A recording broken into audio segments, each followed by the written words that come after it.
Hey everybody, want to hear some stories? I got some great stories from stuff God's been doing in our church this past week, actually the past several weeks, and I just wanted to share a few of those stories with you.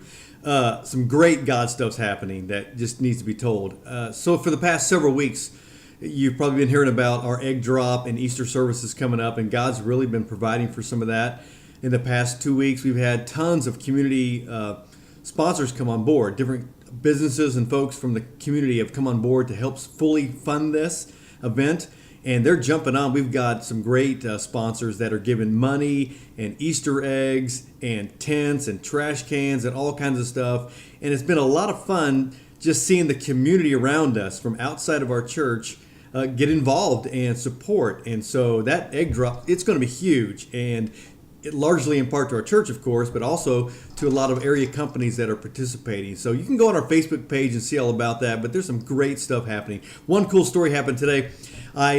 We needed somebody to sponsor the orange fencing, like construction fencing for crowd control, and we hadn't budgeted that in. So the other day I went on Facebook just to a couple area companies and shot the word out that we need a sponsor for this.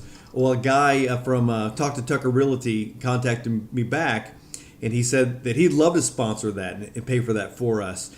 He said that his wife had attended Westside Christian School when it was around, and earlier this past year, his family came to our teen pumpkin patch and brought pumpkins, and so he thought they would just love to be a part of what we're doing. So isn't that cool to see like the community connect with what we're doing? And that's why we have these various events. They all tie together, and so his company is going to take care of the orange fencing. I thought that was pretty neat.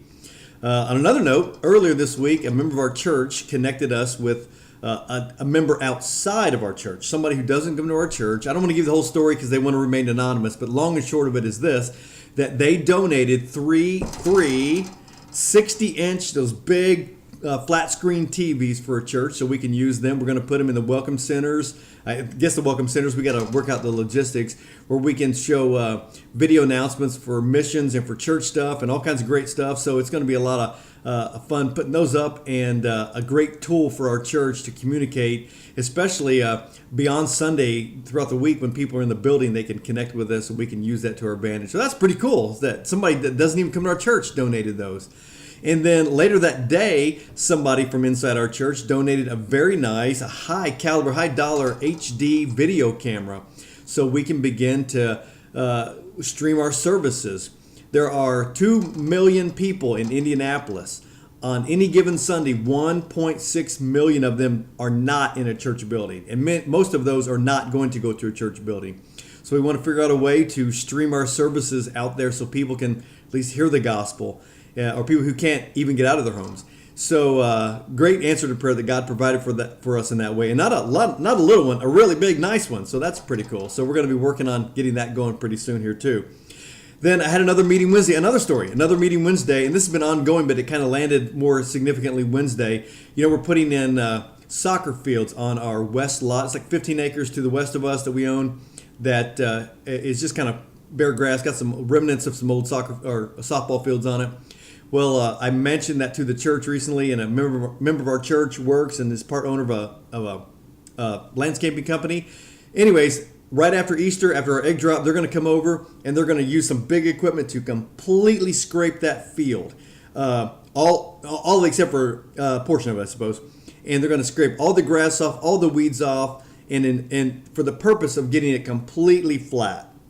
So there will be no bumps, no ditches, no holes, anything like that. And then they're going to seed it and put straw over it. And within a month's time, we should have a very, very nice area for where we're going to put 3 soccer fields. And they're also going to put in a baseball diamond for us, a brand new one, for our church to use for our Upward Soccer, which, by the way, our first Upward Soccer season, we have 75 kids signed up. Isn't that awesome? You know, so that's starting up. And so we're going to have 3 nice soccer fields out there for us to use, but also we're going to put out there that they're for rent. So soccer clubs in the area, if they need a practice space, can come rent our facilities for soccer practice or maybe football practice or baseball practice. And all of this is fitting into a grand scheme of we want to make enough money by renting out the gymnasiums and the soccer fields and any other sports stuff that we can use that money to bring on somebody either part-time or full-time to be our sports ministry pastor, so that person can constantly be renting out the space, but also running leagues Wouldn't it be great if we had our own flag football league this fall, or basketball leagues in the winter, volleyball leagues?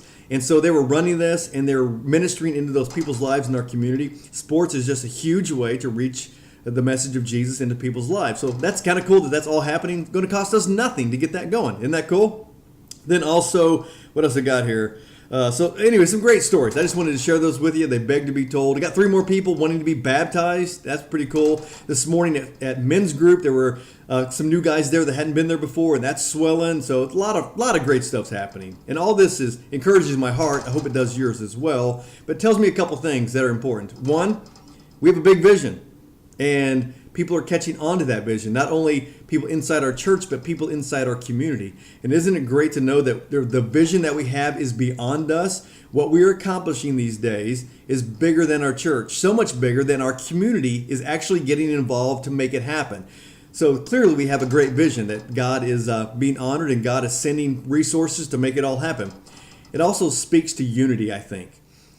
Unity in our church, unity that God has aligned us for some great purposes these days. And I know this is just 1 week out of 52 in a year, and not every week's this kind of great, but it's been a great week knowing that God has unified us, encouraging our hearts, doing great stuff. So I just wanted to share that stuff with you. Thanks for watching.